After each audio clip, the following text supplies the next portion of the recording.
JC Marcelino. Pinakita niya kung sino siya, Coach Mike.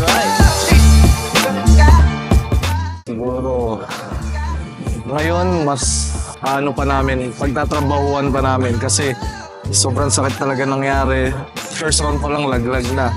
Kaya ngayon pinagtatrabahuan talaga namin para this season umabot sa TikTok ulit.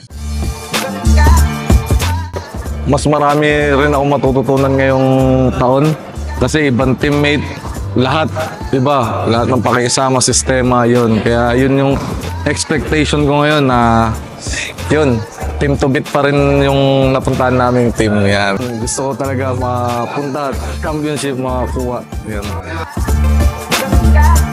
Halos lahat din, parang hindi naman, pag hindi ko nabanggit, hindi na malakas, di ba?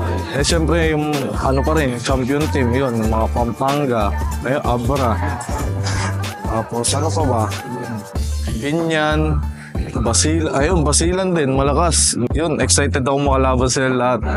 Saka excited ako na sa North naman ako. Ayun, sa lahat ng mga taga Nueva Ecija, lahat ng supporter ng Nueva Ecija, yun, abangan nyo yung mga darating na laro ng Nueva Ecija, yan. Huwag kayong magsawang supportahan nyo kami hanggang dulo. Yun, maraming salamat. God bless.